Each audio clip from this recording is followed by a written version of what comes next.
Three, two. And we're back! Yeah! And it's all three of us today. This is the Metal Hand of God podcast. I am your host, Wayne, and the other gentlemen are Adam and Rum. Yeah!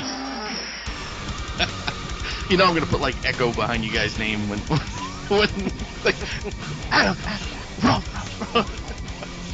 Well, today I consider myself the luckiest man on the face of the earth. And you should be feeling that well because, you know, you're with us again. That's good. Yeah. No, really, why? Well, because I'm so pretty. Nice. You know who felt like the luckiest man on the face of the earth for the last few days? Who? You asshole. I know. I was waiting for you to say. Why did you feel lucky? What do you mean, why did I feel lucky? What did you win? I won a baby. Oh. Better than that, he won a baby who sleeps. Yes. You know what? You should, whenever you should, when you start talking to other parents, because, you know, once you become a parent, that happens. You just start, like, having parenting conversations with other parents. Right. And you should drop, whenever they ask you about your baby, you should just be like, oh, it's awesome. He sleeps so much. Like, we're very well rested. He doesn't cry. When he needs to feed, he feeds. Well, you know what's going to happen. He gives us a when he warning before he shits himself. Right. If he does that, the other parents are going to go, oh, he doesn't cry. He must have this disease. Oh, right. He doesn't do this. He's going to do. Oh, he must be. Oh my God, he's sick. Oh, he must have narcolepsy and have a bowel problem. He has gastroenteritis because he shits all the time. And then you just respond with, or maybe he's just better than your babies. Yeah, he's just better than yours. You just tell them that you and Caitlin gave birth to a beautiful, like 25-year-old boy who is already in college, and you don't have to provide anything because they say Caitlin's vagina will never be repaired. Right, it's just destroyed. She actually has like a motor scooter that comes out of it now when she needs to move. Grease lightning. But yes, so my baby. Wayne the Third, or whatever you think you're going to call it.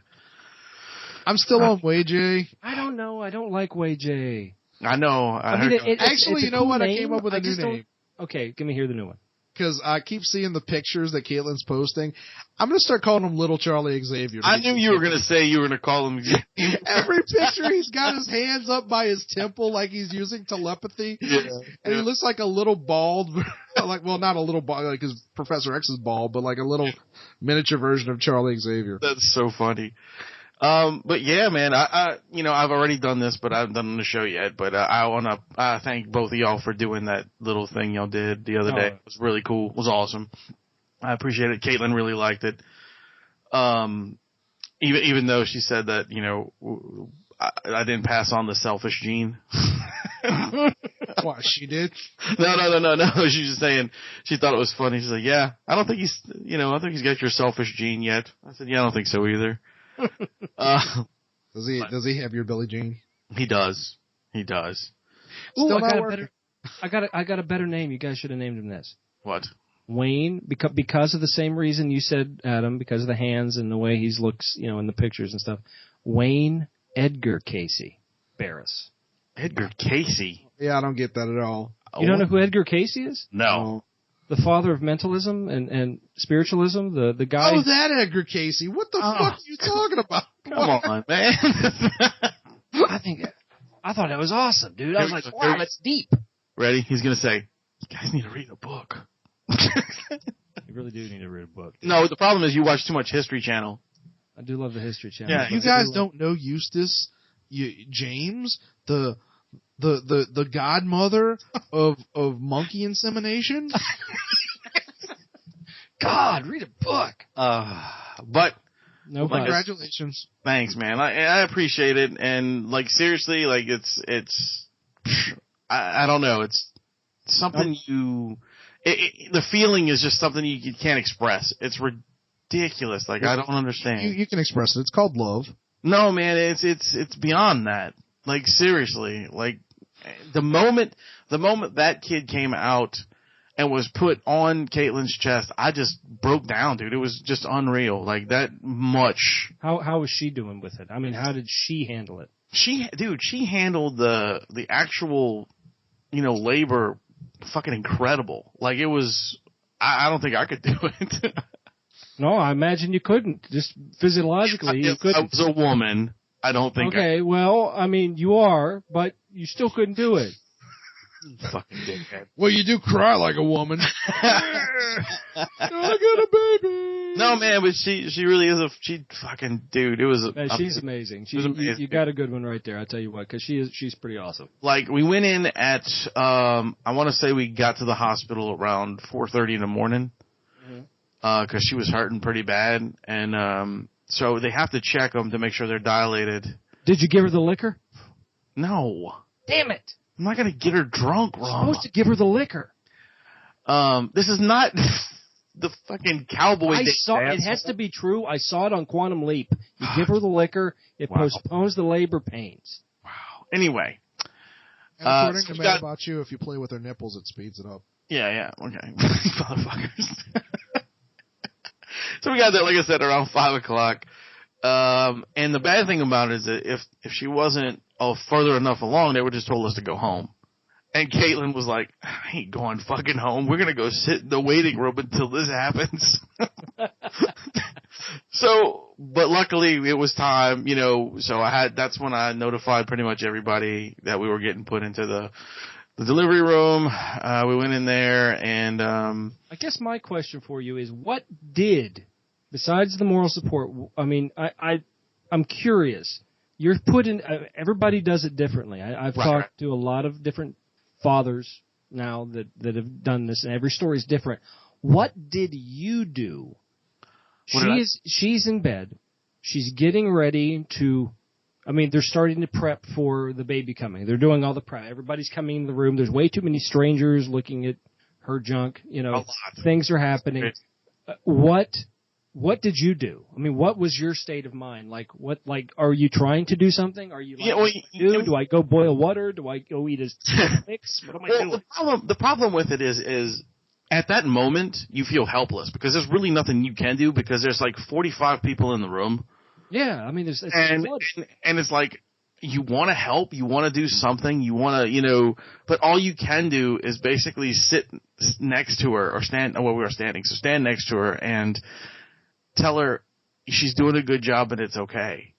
And so you were basically in moral support mode, right? And deep down inside, that it's all on her at this point. It's not okay. It hurts like a motherfucker, right? And you know that this is all on her right now. Right, and this is the biggest moment in her life at that second, and it's the most unreal thing. I'm sure that's when you started yelling, "Man up!" Rub some dirt on it, walk it off. I had a friend of mine who was telling me about his experience, and it was a little similar to yours. It was they were in the delivery room, and they get in there and they put her in the bed and things are happening, and they're tending up the blankets, and stuff like that, right. And everything. And there's a doctor there, and there's like 3 nurses in and out. He said, then all of a sudden, he said, and he says, I was in my own head, so I know what's going on, but I'm trying to process things an hour from now, 5 hours from now. What do I need to do when we get home? What do I need to do? What do I need to go get something? He was in that process, and then he looked up, and he said, all of a sudden, it's like the doctor left and asked everybody in the waiting room to go put on scrubs, come in and stare at his wife's vagina. Yeah, pretty much. And then leave. Yeah, like the weird thing, the really weird thing about it was, at first there was 1, 2, 3, there was 3 nurses, and then one, I guess, nurse practitioner, doctor, or whatever he is, and, this is probably a doctor, there was 2 doctors in there. And they all stood around and started taking bets on if it would be black or not. No. But the weird thing was, is like those two guys were, well, it started out with the three nurses and the one dude, okay, which was fine. And I thought that was what it was going to be. You know, I was like, okay, cool. You know, we're in here I'm getting to know these people. It's fine. You know, no big deal. Things are starting to, you know, occur. And then this next nurse brings in a tray. Another completely different person. She brings in a big tray full of instruments and stuff. And then all four of them leave.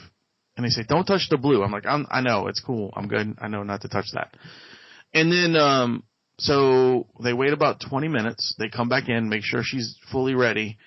And when she was ready, then that's when they, you know, basically, all right, let's set it up. We're going to start the push. What you're going to do is you're going to, you know, she went through the whole, you know, explanation of what she has to do. And, so they position her and they get her all ready. And it's just those four. And then the doors started knocking. So as she's pushing, people are coming like it's a damn, I don't know, like a show, you know? I was like, and then everybody good? You need a coffee? I'm going to go out for a sandwich. We're just standing behind each other and lining up. I'm like, God damn, how many people do we need for this? And it's like, they just keep, by the time it was over, there had to be at least 10 people in that room. And I was like, what the fuck? And they were all staring at Caitlin's vagina. Pretty much. Funny. He goes, the same thing. It's like everybody came in and they were staring and they're looking. He's like, who are these people? Why are they in here? That's exactly what I was thinking. And he's saying this to himself, but he's trying to smile at her because she's like, everything's good, right? Because she can't really see. She's not focusing on the people. She's focusing on what she needs to do. Right. He's like, oh yeah, everything's great. And then at that moment, all he could think of is, you know, everybody's making a comment like, okay, that looks good. Everything's good here. Good. Okay, that's great. And they leave. He was just waiting for somebody to go, is it supposed to look like that? See, if it was me, I would have turned all those people and said, if you think there's a lot of people here for the birth, you should have been there for the conception. And what was bizarre is, like, as you know, as she was pushing, we were actually in full labor at, it probably actually only took maybe 25 minutes. Wow, really? Yes, it was. She wanted that out, didn't she? Yeah. So the crazy thing was, we were there, you know, doing our thing, and then she had, as soon as she went into full labor, as soon as they put her in the stirrups and got her ready, she closed her eyes. She had her eyes closed the entire time.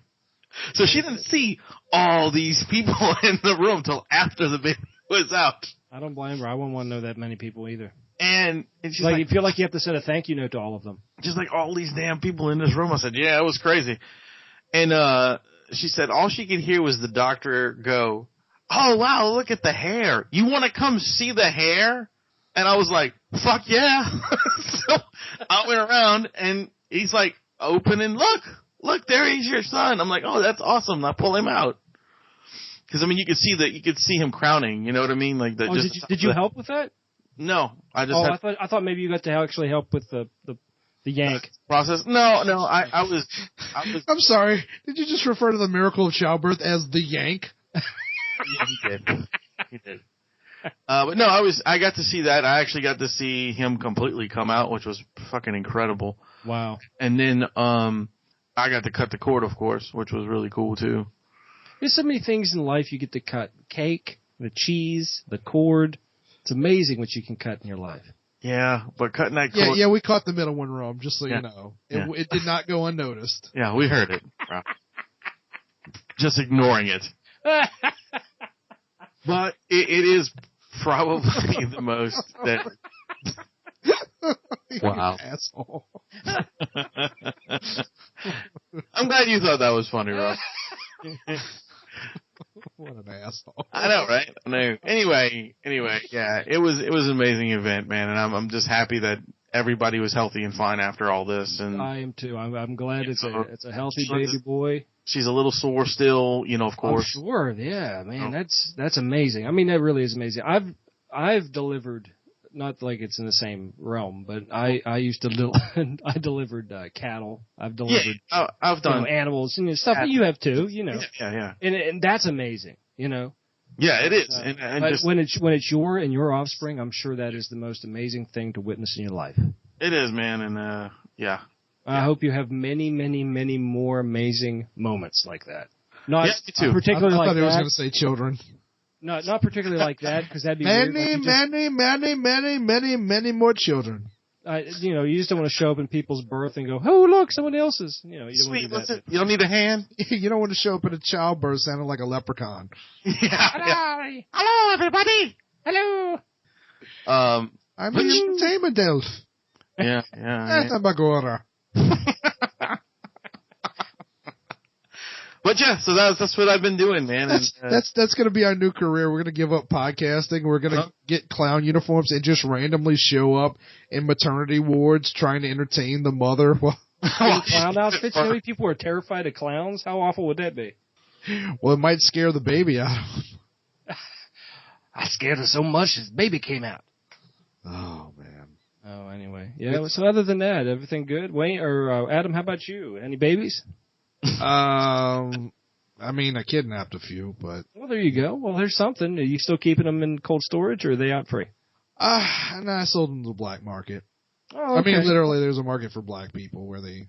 Well, that's nice. No, they like having white babies because they can use them as elves on a shelf. Oh, neat. Neat. There are black elves on the shelf, by the way. No, there's not. Yes, there is. No, that's a myth. No, I have one. No, that's actually. I have a really racist response to that. I'm gonna leave. Leave alone. That is a MILF. A MILF. I just said a MILF. It's a myth. It's a MILF. An elf I'd like to fuck. Oh man. Oh, you know what?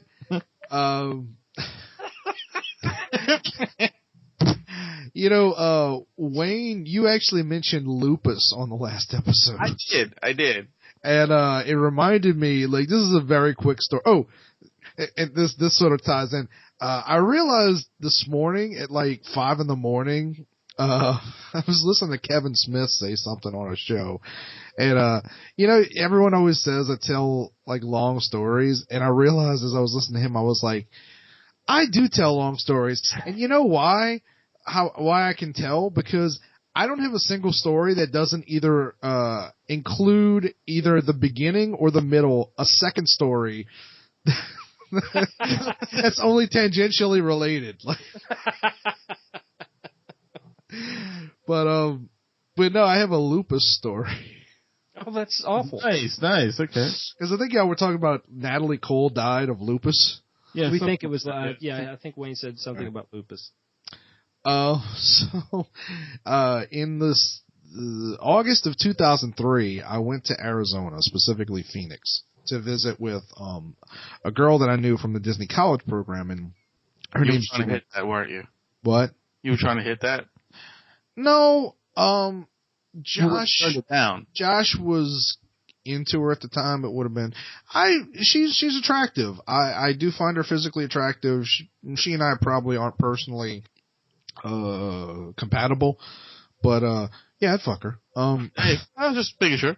But hey, I wouldn't like cock block a buddy. Right, bros for hoes, right? Yeah. Nice. But I went out to visit her, and I'd never been to Phoenix before, and there ended up being like all kinds of weirdness where she thought she was off for that week and then she wasn't. So I ended up like, her aunt took me a few places. You hit that though. I'm sure she did. No. Me and Rum both went to the same place, man. That was great. No, it's a funny joke, but no, if you knew this woman, no, she hated my guts. Oh, okay. I think they still do. Actually, no, the uncle died. Oh. But so they ain't still killed. Anyway, so one of the first days the aunt asked me like, so where do you want to go? And, I was like, well, I mean, I'm from the South. Like, we don't have mountains. I'd love to go on one of those mountains. And, she's like, awesome. So we get in her pickup truck, like an old Toyota Tacoma. Sounds like you're getting ready to tell us a story like, Brokeback Mountain up in this motherfucker. She didn't have a penis. Oh, Okay. that's nice. That solidifies the That's a plus. Yeah. So anyway, so so the way these mountains work is, obviously there's different types of mountains. But they're not, Yeah, some are bigger than the others, we know. Right. So some mountains, like, that people car past and put up, like, fencing and stuff like that so people can, drive. They basically become roads. Other mountains are just mountains that people occasionally drive up. So these mountains out in Phoenix, nobody, like there was a sort of a road that you could drive, but it wasn't like it was paved. Actually it might have actually been paved, but there was no railing along the side. Also, there weren't 2 lanes. There was just the one path up that also was the same path down. To which, as we got on it, I was like, so what do we do if somebody's coming down as we're going up? And she said, be very careful. Oh. So we're about halfway up, and I'm in the passenger side looking down at basically my own death. Half a job. And, all right, man, now you're just making it weird. Sorry, man, you said you were halfway up, dude. I'm just giving it to you. No, I'm not giving it to you. That sounded bad, too. Yeah. So I'm looking down, and it's, it's a quarter mile down. It's just straight down. I'm afraid of heights. So as we're driving, she says, by the way, and I look over, and she looks me in the eye and says, I should probably tell you, I have lupus. And did you say, sweet, I have AIDS? No, I just started trying to, figure, I was like, what the fuck is lupus? Like, wait, is that like a... I was like, is that like, does she have seizures? Like, what the fuck? Is that the name of your retarded child? I don't understand what you're talking about. Oh, no way. Well, so it's just like one thing that happened. That's a weird statement to say to somebody while you're driving up a mountain. Yeah, I feel like there's only situations where it's not weird to turn to someone and say, by the way, I should probably tell you I have lupus. Now, this was the aunt, did you say, of someone you were dating? No. This is the aunt of a friend. She lived with her aunt. Then why was it pertinent for her to tell you? I think she was trying to convey that she had just taken her medication and that she probably shouldn't be driving. Well, that probably would have been a better statement than throwing out, to me that makes no difference in saying, by the way, I should probably tell you I'm prone to whooping cough. Right. It sounds kind of weird. I mean, it makes no sense. Like, okay, well then, Well, apparently I can't tell a story. I'm sorry. All right. Well, I find it cute that you think there's different types of mountains. It wasn't your story that was bad. It was the fact that that was the weirdest fucking moment to tell you, hey. By the way, I have a update, urgent alert to announce. Oh shit! Okay. What? And correction on Natalie Cole's death. Oh, okay. What is it? She was diagnosed with hepatitis C and died a disease of the liver, and actually died of congenital heart failure. Jesus. So she had a bunch of shit wrong with her. Yeah, there's a lot going on with that lady internally. So just wanted to let you know, it was not lupus. It was hep C, liver disease, and she actually died of congenital heart failure. All right. When I first heard that she died, my first thought was, does she have like a son or a daughter who's going to film a video now of him or her singing to his mother and grandfather? Oh, Jesus. Possible. Yeah, really? I mean, let's be honest. That's all she was known for, was that one video where she sang along with her dead father. But it was a great song. It is a great song, but it was a great song just with Nat King Cole singing by himself. It was really just her cashing in on her father's fame. Well, of course. That was the 80s. Which isn't to say that's the weird thing about her. She did have an amazing voice. You never heard her do anything else. I'm sure she had other things, but she had a lot of albums. She did a lot. Nothing well known though. Oh yeah, man, she had a huge, especially in the 80s, dude. She had a huge career when it came to music. She was well known in the middle of. She was the female Lionel Richie. Yeah, I agree. I don't even know what that means. Well, she kind of looked like Lionel Richie. Yeah, she was like Lionel Richie, but a woman. She in no way, shape, or form looked like Lionel Richie. She sang songs like This Will Be, Miss You Like Crazy, Miss You Like Crazy, Pink Cadillac. Oh, I do remember. Wait, no, Pink Cadillac was the Pointer Sisters. Actually, Natalie Cole wrote that, and she actually wrote that song. She performed it first. 1987. All right, I'll take your word for it. Irresistible. You were 40 when that came out, so. Yeah, Wayne was about 40. I think I was 7. I was 40. Paper Moon. She did a lot of. Anyway, big career, a lot of songs, a lot of ballads. She was a big balladeer, so. She wasn't for everybody. I mean, that's not what I hear, but she wasn't for everybody.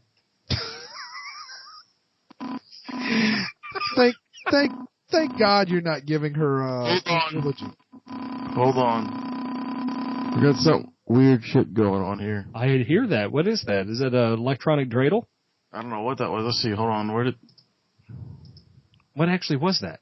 Dude. That was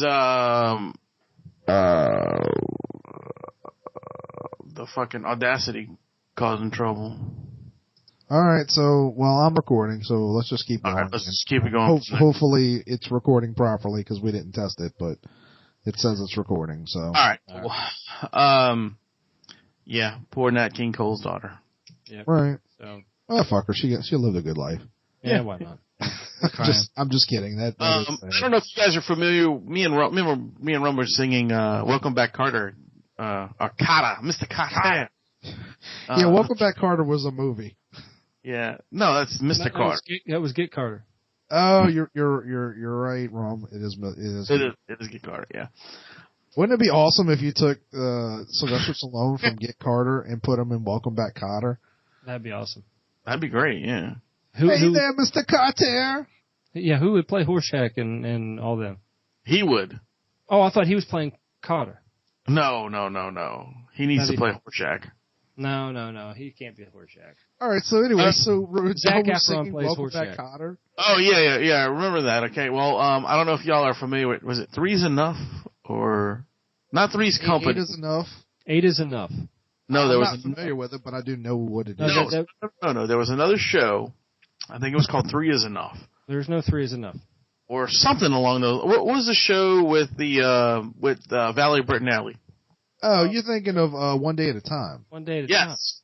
Well, the guy who played Schneider died today. Oh, really? Yeah, he was like 82. Time. Yeah. Was really Rum? Is that another person? I love that Rum has a grudge match against fucking Snyder from. Well, that dude was a miserable person. What the fuck? How do you know this dude? He had family in Lindora. You're my favorite person on earth. I love you. His heart is fuck. And why does he even like you? Do you want to know or not? Yeah, go ahead. I'm sorry. He had family in Lindora, He had a Pennsylvania. death wish on Snyder from One Day at a Time. Fucking people, dude. Fucking Schneider.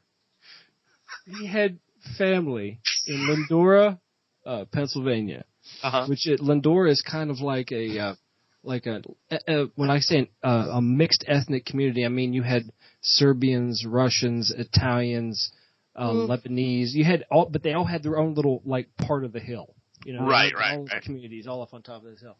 Well, they used to do what we called ethnic days back then. And all these different groups. Used to mean something very different during slavery times. Yeah. Good 500-600 years ago at least, right, Wayne? Yep. You were like 10.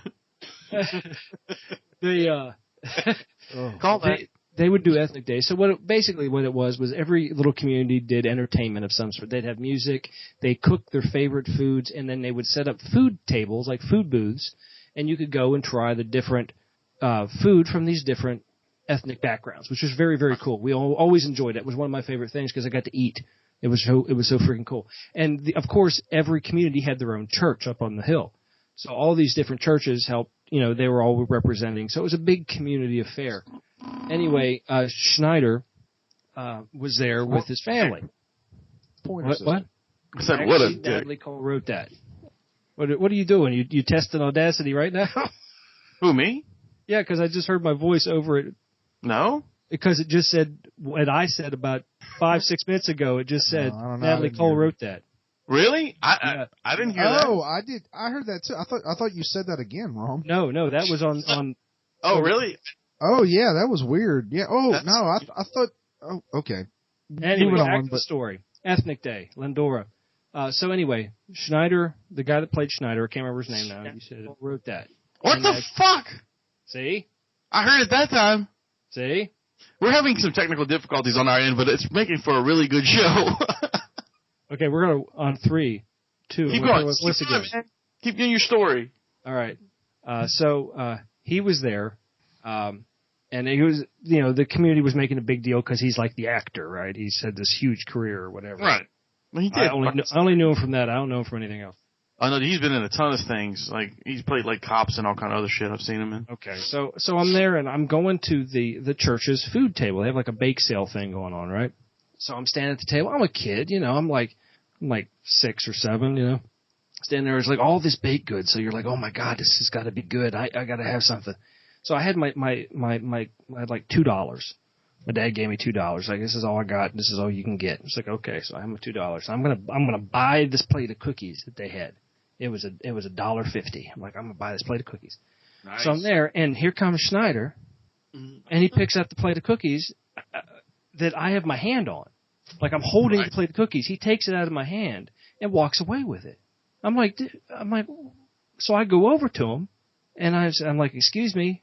He's like, kid, I'm not doing autographs right now. And I said, I want the cookies. You took them from my hand. He says, no, I didn't. And I looked at him, and I'm looking at my mom, and I'm looking at the priest from the church. I'm like, he took my I didn't say fucking cookies, but I said, he took my cookies. And then Ron puts his hand on his face and goes, I cuss you thinner. and so my mom comes over and said, what's the problem? I said, Schneider took my cookies. And she was like, no, just let it go. We'll get you some more cookies. I'm like, yeah, those were my cookies. So it was a big deal. Anyway, he took cookies from me, so he's a dick. Rom, I don't entirely blame you for this intense, shall we say, homicidal hatred that you had for Schneider. But like when you're dealing with pain like this and rage, I think it's always best to take it one day at a time. Right, really? I knew that was coming. It had to be tied in. That's okay. You're welcome. But anyway, that's my Schneider story. So he's dead. So we all rejoice. And you know what, Schneider? There's no fucking cookies in heaven. So many things wrong with that. Number one, it's nice that as much as you hated him and as much as he was a cookie thief, you still think he's going to heaven. Yeah, I'm optimistic for him. But I already made also, Schneider, Jewish, I don't think they believe in heaven. Whatever. Fuck him. Wait, actually, was he really? No, I think he wasn't his real name. Schneider was just the character he played. Yeah. I don't know his national background. I just know he went over and took my damn cookies. Hey, he was part of, what did you say, Ethnic Cleansing Day? Not Ethnic Cleansing Day. That you guys go to every week? No, that was Nuremberg. That was completely different. Well, that Schneider, he could be a real Nazi about some things. Oh, yeah. He did have a small mustache. What else do we have to talk about, gentlemen? Oh, man. We could talk about my bad day. Let's talk about your bad day. I actually was not going to bring it up, but I'm going to. Did you run into Schneider again? No, Adam, you ride bikes. Yes. You're not a fan of people going over and fucking with your bike, right? Apparently you didn't hear the story about BSI, but go ahead. Okay, well, anyway. No, I've had a couple of incidents. One actually at the house, and I think I told y'all about. I remember that one about someone moving your bike for your brothers. Yeah. It's not it was like in the mud and shit. Unless somebody's about to die and your bike is blocking the way, it is unacceptable to touch someone's bike. Okay. Well, I'm gonna make this story really quick. I'm walking up from downtown. I rode my bike the other day, or not today, yesterday. So I'm walking back to the bike. Anyway, there's a group of people from up north. A lot of them are from Chicago, Detroit. A bunch of people that were extremely angry and thought they needed to start bringing the angry Black Lives Matter protest thing to Savannah. Oh, yay. So apparently they were doing their thing downtown, but I wasn't down that section of town. I was going, get on my bike and come home. That was my plan. So I get up, and I go up to move my bike. I was like, oh crap, I'm going to go over and get something to eat real quick. So I take the bike, I move it to another parking spot. When I move into the parking spot, there's a parking spot in front of a parking lot. So I park it there and I get off, and a couple guys, at once the shirt says like Detroit, Chicago. He's got the D on the hat and everything. So apparently they're from Michigan or something. And then they have Black Lives Matter stuff on. I was like, whatever. I don't care. I'm just parking my bike. Get off. And as soon as I shut the bike off, the dudes start giving me shit. Calling me fucking Southern redneck. What the fuck are you think you're better? I'm like, what are you talking about? And they're just sitting in the middle of the fucking parking lot getting hammered off of whatever. I was like, whatever, dude. So I leave. I go get my sandwich. I'm like, all right, eat my sandwich. I'm walking back. Damned if I don't see the same two guys. One of them is bent down, trying to let the air out of my tires. What? And I said, what the fuck are you doing? And the other guy, there's always one high voice, tall, skinny guy who's got to make a big blow up about it. Like, oh my God, he's talking to you. Dude gets up and says, what the fuck do you care, motherfucker? He says, I can do what the fuck I want, man. I'm with Black Lives Matter, motherfucker. I'm from Detroit. You know what we fucking do in Detroit, you fucking racist redneck? You die in ditches because you're poor? Well, he just kept going off, and he's calling me a fucking redneck. I don't give a shit what he's calling me. I'm like, I don't give a fuck what you're saying. What the fuck are you doing to my bike? Are you letting the air out of my fucking bike? He's like, fuck you. I can do what the fuck I want to do. What fucking, the I hope, and then he looks at me and goes, you fucking racist pig. I hope you fucking crash and die. Wow, that's nice. So I say, get the fuck away from my bike. Get the fuck away from me. And so he bows up in front of me. Well, his friend kind of backs up on the sidewalk, and he's just kind of the hype man at this point. So this guy is the flavor of the fight, right? Yeah, he's the flavor of the fight. He's standing there, and he's got a good foot on me. But, well, I'm going to say a foot, maybe 8 inches taller than I am. He's a pretty decent-sized guy. So he decides this is a great opportunity. He's going to pull a box cutter, and he's going to flash a box cutter out of his pocket at me. So he opens the box cutter up. And you guys know a lot of people carry chains on their wallets. Right. You know my chain on my wallet is kind of abnormally large. I don't have the normal chain on my wallet. I have a chain that you can tow a truck with. Right. When I see someone messing with the bike, the first thing I do is unclip my chain. That's what I do. That's why I carry a big-ass chain. It isn't fucking for looks. It isn't fucking because I think the added security and weight of the chain is going to protect it and secure it better to my belt loop. That's not why I carry a chain that big. So I have the chain already clipped off the back of my wallet. I have my hand on the other clasp of the chain. Now, the chain's reach, it's about 18 inches long total on the chain. He flashes that box cutter at me. So I beat him with my chain. And I beat him, and I beat him until he's not moving. I get on my bike, I run over his hand, and I come home. And I go put air in my tires, and that was the end of my day. I was so fucking pissed off. But that was my day. So, still dealing with it today. All right. Well, that fucking sucks, dude. Yeah, all I could think of is this dude was going to let the air out of my tires so much, hoping I was going to wreck. That's fucked up. Oh, so you're saying he wasn't planning on letting all the air out. He was just trying to make him get hurt. He was attempting to make me crash on my bike, is what he was doing. That's just so weird, dude. Well, Rum's... I hate to point this out, but Rum's not black, so his life doesn't matter. That's true. This is true. No matter how much you think you really are Rum, you really aren't black, so your life doesn't matter. No, I mean, hey... That's the problem with these people. Like, culture, it's not just Black Lives Matter, that's just... No, that's just an excuse for other people to make a problem. The cause is fine, their tactics are a little askew. Well, no, that's not what I was saying, because fuck their cause. No, whatever. I'm saying, most of these people don't really give a shit. Like, they don't really give a shit about Black lives either. It's just an excuse to behave poorly and hurt other people. And guess what? That's why Detroit is the way it is. Well, all right. Like, people are going to call me out. Yes, obviously the collapse of the car industry is the major reason why it is the way it is. But it's also just because of the type of people. And guess what? I'm not just talking about black people. Guess what? People. Yeah. It's just poor behavior. I actually had an incident with black people today that I debated on bringing it up because I'm actually thinking about reporting it to my city council. I went to the dump to go drop off some pallets. Yeah. And I'm trying to condense this as much as possible, but I got there about 8:45, and the thing said it opened at 9. And for some reason, they open up the left gate, not the right gate. And so I was in the right lane, thinking that the workers would come in through the left, like need to come in. Sure. But I saw them, come in through the exit, and then the guy opens the gate, and he gives me a little sign that says, like holds up his fingers, don't come in till 9. So I'm like, okay, but then I pull in front of the opening because I don't want somebody getting in front of me. Right.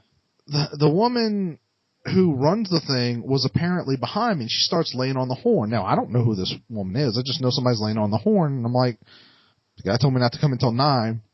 So the guy sees her and then just starts rudely, like, waving at me like, get your ass in here. So I was like, all right, and I pull forward, and the woman comes in behind me and parks, and I'm sitting there. And the last time I was there, she had come out to get, everything. So I'm just following protocol. Sure. So I'm sitting there for a couple minutes. She sticks her head out. It's wet. It's raining and it's cold. Sure. So she sticks her head out and like gives me another like he did, like a rude get, what are you doing? Come in here. I was just like, I'm doing exactly what I did the last time, which you don't have a sign up. So right. But you're fat, lazy, and entitled, and so you just don't want to get out into the rain, which I understand, but that's not really my fault, Right. So I get out, she takes my license down, and I start driving. And the way it works is there's a little ramp that takes you above the garbage cans. Mm-hmm. And I only have one earphone in because usually they direct you, but usually there's somebody up at the top of the ramp. Right. So I start pulling towards the ramp, and there's two guys who are on the ground level underneath an overhang. And neither of them are moving. They appear to be talking, but they're not moving. And I heard one of them mumble something. I just kept going because he didn't indicate towards me. He just mumbled as I drove by. So he screams out, hey, and he starts waving at me and screaming at me. And so I pulled to a stop, and he makes the sign like, pull out your fucking earphones. And so it doesn't have power windows, so I had to like open the door, and I said, dude, the windows are up. Like my earphones aren't on, I can't hear you because the fucking, like that's kind of common sense. Right. If the window's up, like people just, you can't hear their windows mostly. Yeah. So the guy starts giving me confusing directions where he's like, go park next to the cone, and I'm like, over there on the ground? And he's like, back in, and I'm like, okay, so now I can't go up the ramp, or whatever. So I pull over, and the woman starts yelling now. She's like, go upstairs, go up the ramp. And at first I couldn't tell if she was talking to me, and I was like, are you talking to me? And she kept yelling, go up the ramp. And I was like, he told me to do this. So then he starts screaming, I told you to go up. I'm like, in no way, shape, or form did you say go up. Like, that's not, bear in mind, none of this is necessary. Right. Like, it's all just dipshits who are really lazy and incompetent. Like, and that's their power in life.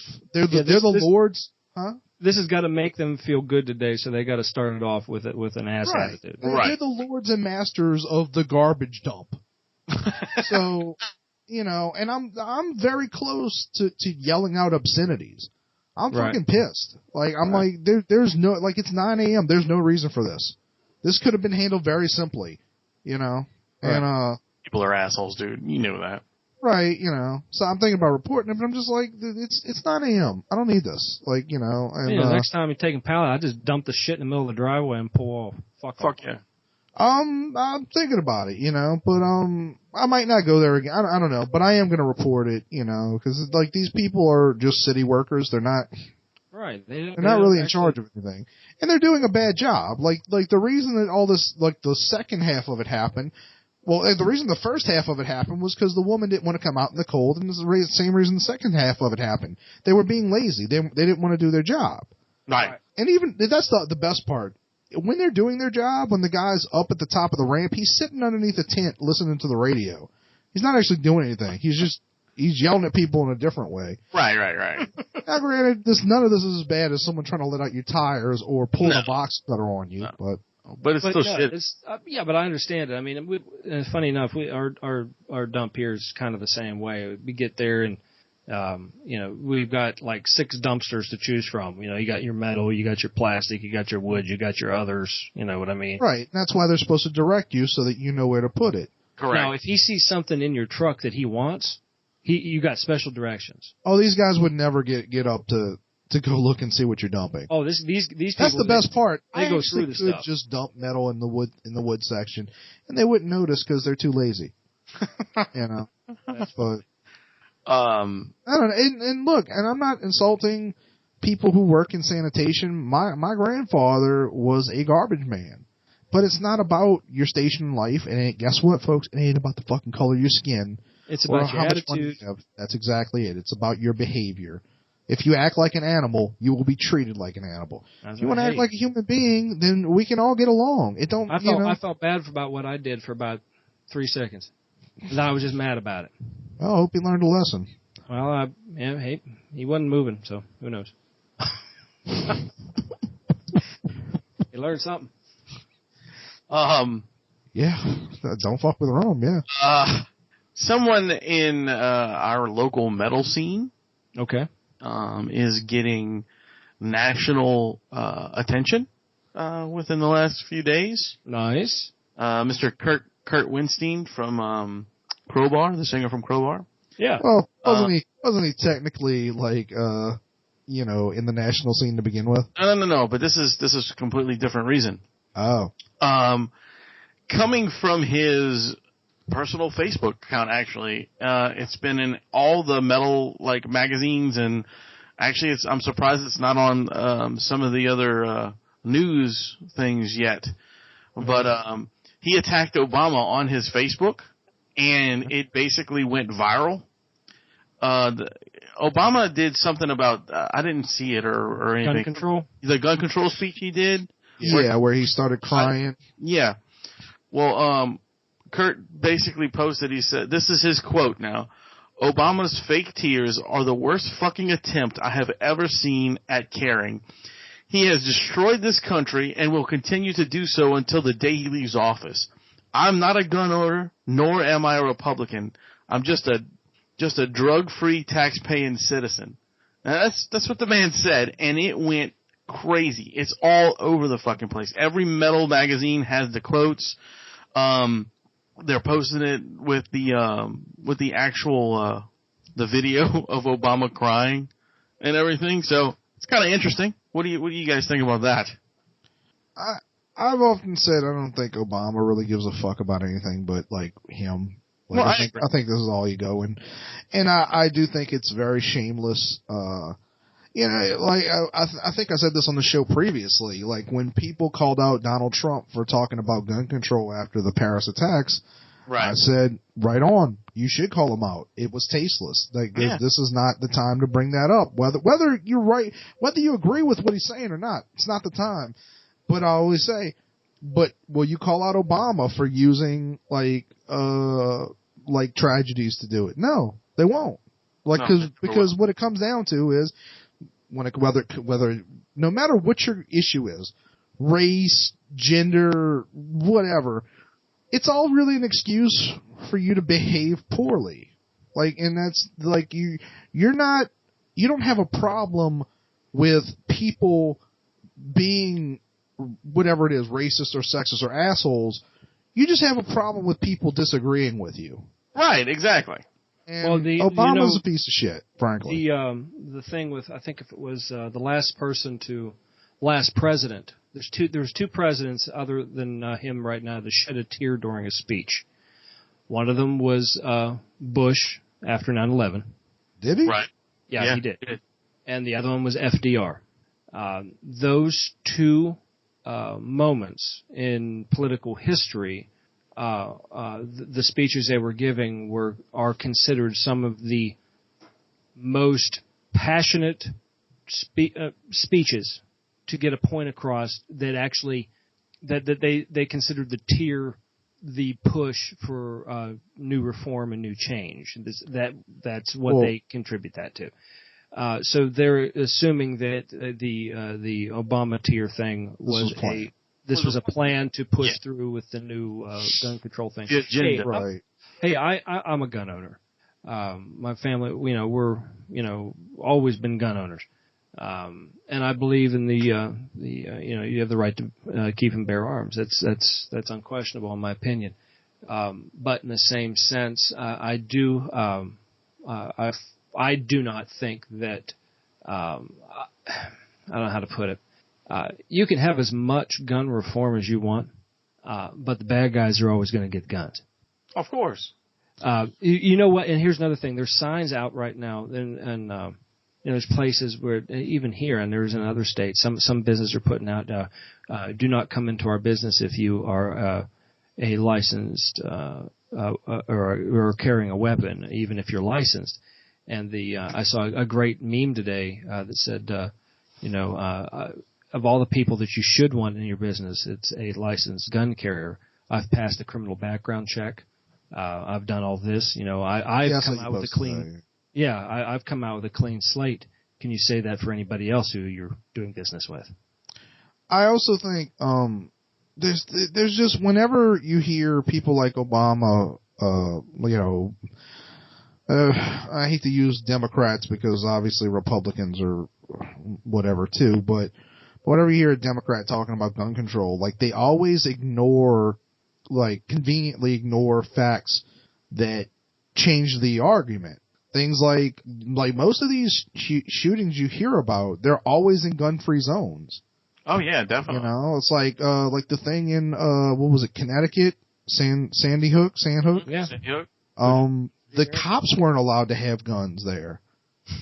If that's not stupid to you, I don't know what is. That right there should tell you. You're painting yourself as a victim for someone who can come in and do whatever they want at that point, because they know you're not going to have the defenses right away to take care of them. And then you have these idiots when somebody says, like, well, if somebody was allowed to have a gun in a movie theater, legally carry their licensed firearm, then not as many people would have died in Colorado. And somebody's like, that's a stupid thing to say. No, it's not. No, it's true. If one person in that theater who was well trained, and I stress, I'm less about, because the dirty little secret is we do have gun control in this country. We do have gun control laws. People pretend like we don't. We do. In places like California and New York and Washington, D.C., and Chicago especially, have the harshest. You don't know how hard it is to get a gun in New York City. Oh my gosh, yeah. And you can only sell specific type of guns. If you sell a gun, say in New York City, one of the regulations is the gun cannot operate if there is no clip in it. So you cannot pull a trigger on a gun unless the clip is inside the gun. With a lot of guns, you can pull a trigger, even if it's shooting dry. This you can't. So that's just one of their stipulations, and it's supposed to be a safety thing. So whatever. Well, I'd also like to. It's funny. I was going to leave this story out, but since y'all brought this subject up, I'd like to tell a brief story from New Year's Eve. Okay. I spent New Year's Eve in Walt Disney World in Epcot. I had a great time. I briefly thought about, and Universal actually charges you an extra ticket to go to their New Year's Eve. Wow. And I didn't know that. But I was briefly thinking about asking them if they wanted to go there instead, since I have an annual pass, because I didn't know I'd have to spend an extra $100 anyway. I figured, maybe we could just save the money. But I'm glad I didn't go to Universal. New Year's Eve, one of the caricature artists was stabbed nearly to death. He's in critical condition right now. What? Yeah, I've heard different things. The story that I heard or saw online was that it was a disgruntled former employee, like a guy who got fired the day before, who just walked up to him in Toon Lagoon and just started stabbing him in the back multiple times. Jesus Christ. Now, to back this up, back up the story, not back up the whatever. A few, I think 2 months ago, there was a story where Walt Disney World had an incident with a guy who tried to sneak a gun into the Magic Kingdom. And supposedly, like, the guy was walking through and like somebody saw the gun or asked him about it, and he was like, yep, and then he made a break for it, and like there was a whole thing. Jesus. Since then, they've been more stringent in putting up metal detectors. Universal Studios, at their main hub when you get out of the parking garage and you're going to City Walk, now has metal detectors, which they're actually treating it like the TSA, like not everybody has to go through it, which I don't really get, but either way, they have metal detectors. But guess what?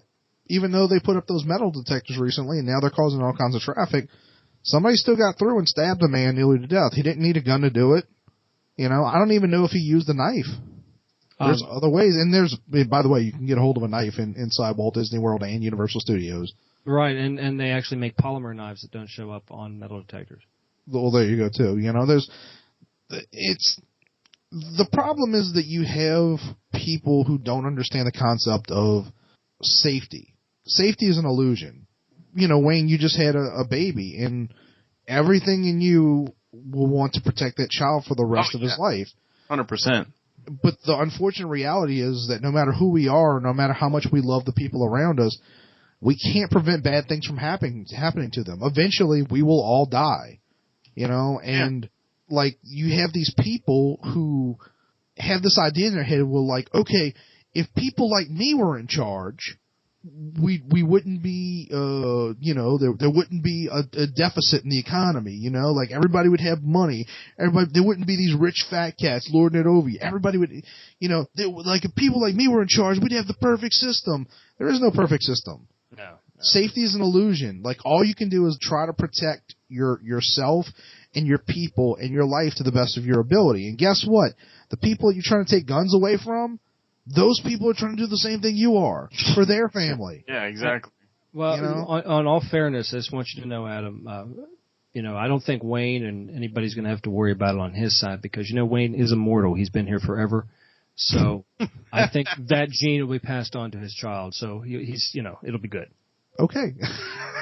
That was weird. I am immortal!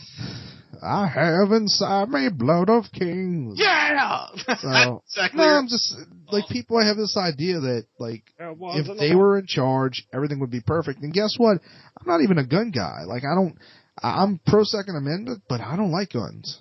You know? I wish we did live in a world where guns didn't exist. It ain't gonna happen. You know, and especially like now we live in a society where people have 3D printers, and we're probably not that far away from being able to buy 3D printers that print metal. I can buy a 3D printer at Sam's Club. Yeah. Yeah. I mean, they're there. I mean, they're not huge, don't by any means, but they're not in like the extreme, you know. Right, but I mean, I can create a polymer knife. Yeah. From a 3D printer. No, but I'm saying some people that have the 3D printers that are capable of making guns. Sure. Oh yeah. So it's, I mean, it's sad, you know. I'm always I hate hearing about stories where, and I've always said like I'm always sorry to hear that anyone gets hurt, but you know when I hear about a thing like Sandy Hook, you know, or some little girl in the 9th Ward who got shot in a drive-by, you know, like, yeah, it's horrible. It's a horrible thing, but I don't see how giving politicians more power to control your life changes that. You know what the problem is that's exactly what we've done. We as a culture, as a total world culture, have washed our hands of responsibility and handed all the power to a few idiots that we think we elected and put into those positions because we feel they are the best choice. When in actuality, we're handed a bad selection of people, and we're just trying to pick the best out of the worst situation. Is all we're doing. We no matter what we do, we pick an idiot because because no matter what they say in the beginning. Time after time after time again, no matter what is said in the beginning when they run, by the time they're in the middle of the term, nothing they said in the beginning even closely resembles where we're at right now, or at that moment. It never has happened. It has never happened in the history of the presidential race. Has never happened. So why we give a shit about the campaigning at the beginning of everything and all the promises? Because everybody, you talk to anybody on the street, anybody will know. You talk to someone young, you talk to somebody in a freaking old age home, they're all going to tell you they're full of shit because there's nothing but what you want to hear. It's a big game, and that's how you have to get elected. Is you have to, I don't know. It shouldn't be the way you get elected. The way you should get elected is, what do you feel you can do? Are you actually going to attempt to do this? And here's the thing. What are you talking about? Yeah. Trump is a horrible candidate, but I keep seeing people post about him online, like, he's racist. I don't understand why. Like, there's so many stupid people that would vote for Trump. They're not stupid. They're looking for somebody who just runs his mouth. Right. Like somebody who doesn't speak in political terms. And Trump doesn't. That's kind of how you know he's not a serious candidate. But I do think it's funny. They all say that, and the funniest part to me is the parts where they call him racist about things that he's right about. Like when he said Mexico sends drug dealers and stuff, and they were like, that's racist. No, it's not. The illegal immigrants are well, number one, they're criminals just based on the fact that they're illegal immigrants, but they are largely criminals. Not all of them. I don't even know to say half of them, but yes, largely they are criminals or people with no actual skills. People from like Mexico that immigrate that have skills, they immigrate legally because they can. That's why we have immigration, is to find out. Like I'd love to. It's never going to happen, but I'd love to move to Australia. I can't. I don't have a skill that allows me to apply, or that would make them want to take me as a citizen. Well, you have to show them your awesome card, and you let them know you're part of the MHOG. And that's true. I wasn't part of MHOG the last time I thought about it. See, now you're automatic, dude. You're automatic. Right. They need all of us. So we are. We're citizens of the world, so that's all that matters. That's it. But these people that are like posting about they hate Trump, and then some of the same people like talking about Bernie Sanders. I saw somebody tweeted something to the effect of some chick. You know how when you're in grade school, the captain of the football team promises like infinite recess and pizza parties every day? That's Donald Trump. And I took her quote and retweeted it and wrote, I think you're thinking of Bernie Sanders. And I know people that like want Bernie Sanders to be president. I'm like, are you fucking kidding me? Like at this point, if you can't look at every viable candidate and say none of these people should be president, you have a serious issue. Hillary should be in prison many times over. If the name wasn't already taken, the name of this campaign, this whole presidential race, should be called American Horror Story. Wow. Because it absolutely is. Because you're looking, it's a fucking freak show. This entire, every last freaking one of them, it's a freak show, one way or another. And I'm just like, how do you choose? Do you pick the bearded lady? Do you pick the wolf man? Do you pick the Siamese twin? Which freak do you want? Because you got plenty to pick from, but is there going to be any of them that actually can do the job that isn't going to throw us in a fucking worse economic downturn and World War III? I want to believe that Ted Cruz could do it, but number one, I don't know for a fact that he would be a good president. I just like some of the things he says. Number two, I don't actually think he has a shot of winning. But I don't know. I think what we need to do is elect a president that played a president on TV or in a movie. Because that makes more sense. Ronald Reagan again? Yeah, I think that would be better. Even Ronald Reagan never played a president, but he did go to Washington in one of his movies. Right. So. Well, let's get off of this. I don't want to end this episode with us talking about this. I hear you. Anyway. I do want to bring up something that I haven't actually gotten around to doing, but I've just been thinking about 2016 and the changes that we're making and the changes that we have to make, not just for the show, but personally. Obviously, Wayne just went through a hugely transformative change that's gonna. Yes. And you're really just put your foot in the door. You haven't even begun to really. I know it's not tough yet. No, it is. Babies are easy. You just give them an M&M every once in a while, and you're done. No, it's just to get. You just get them drunk and just let them sleep it off. Honestly, the toughest part of all this is getting into that routine. You know what I mean? Like, this is a new thing that I have to add into the routine of everything we have to do. Right. It's pretty much the hardest thing I could say about it. Well, I was thinking a few days ago, and actually I was listening to, I'm a big fan of Joey Diaz, the comedian who also does a podcast called Church of What's Happening. Mm-hmm. And he was talking about how he, like, this dude, he's considered one of the best storytellers in comedy. And this dude came, like, his family, I think he was born in Cuba, or maybe he was born just after his mom, you know, like, defected to America. You know, she died when he was like 15. Like, he was a criminal. Like, he never murdered anybody, but he sold drugs most of his life. You know, he's in, like, not just weed. You know, Right. He's robbed people. He went to jail for kidnapping a guy. This sounds like an uplifting end of the sea. Yeah. No, but he turned his life around, and sort of, and some people find Jesus. He found comedy, and that changed his life, and he whatever. But he was just talking about, like, how he got from point A to point B, and one of the things he was talking about was, like, he writes down his goals, you know. And I was just thinking about this year, you know, and, like, not just long-term goals, because I don't know that I have any right now. I really don't know what my goal is at the moment. And I was thinking about, like, what are my goals? Not just in the long term, which I need to come up with, certainly, but also in the short term. Like, what am I going to do with the next, say, 6 months, much less the next year? Right. Like, do I want to be the same guy that I was in December? Do I want to be the same guy in December that I am right now here in January? You know? I got you. So, I don't know. I was just, this. huh?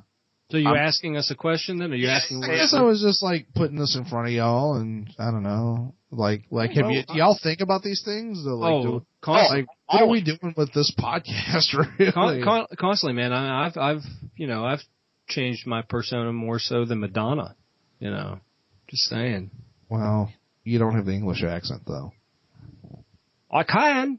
And again, I'm glad we ended on a happy note. No, I was gonna say I'm hoping. I mean, was that sad? I don't think. No, I'm I think Wayne's got new goals, and I know you're figuring out your goals and everything. And I mean, quickly, do you have an inkling what direction you want to go in the next 6 months?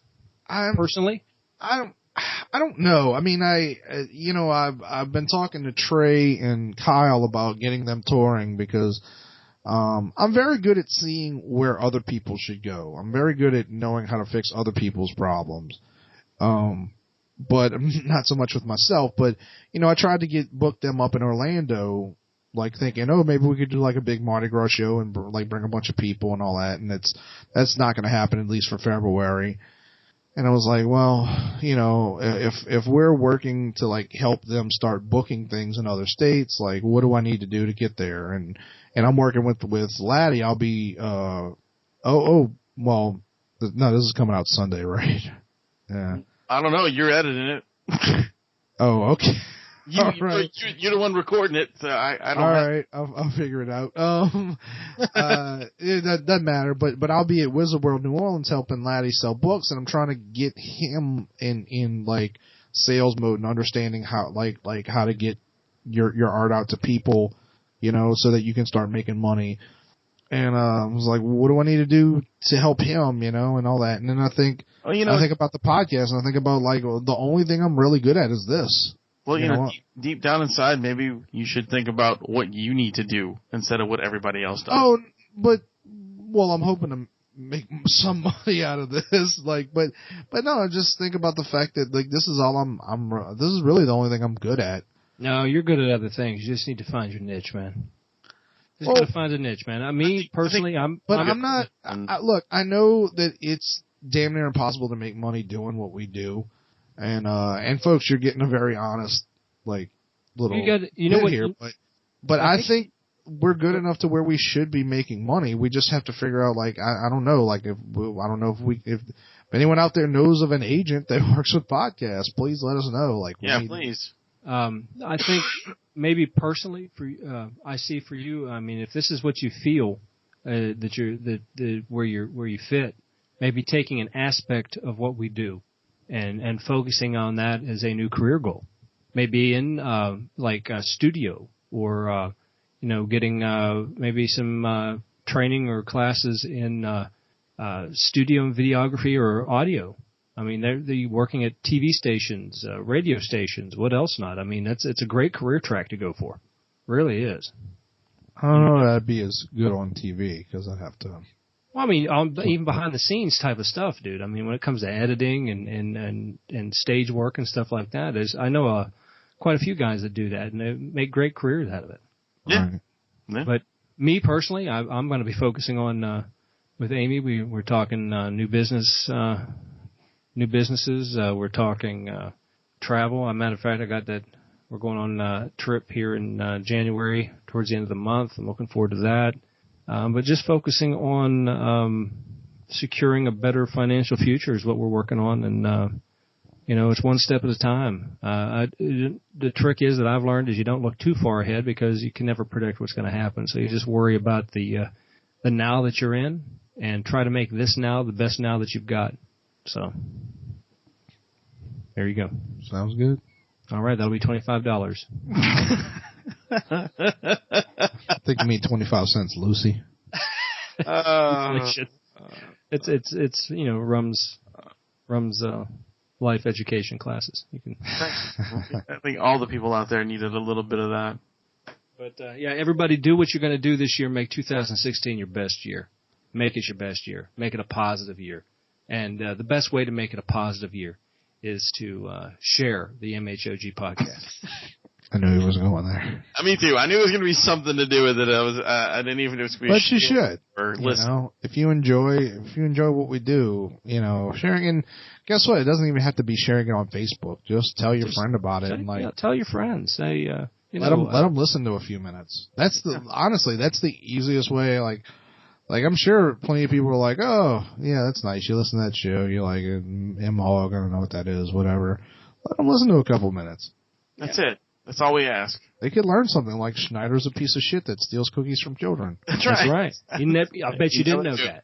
And he's burning in heaven. It's just crazy. Why wouldn't heaven have cookies though? And now they have a switch you can insert into your body where you can turn off your semen. I wish she would never have posted that. And on that note. So everybody go out and enjoy your weekend. I don't know when we're posting this, but if you go to Wizard World, and have fun. Hope you had fun dancing, whatever you're doing. And anyway, I was your host, Wayne. I'm Adam. And I'm Rum. And remember to keep it metal! Yeah. Stopping this now.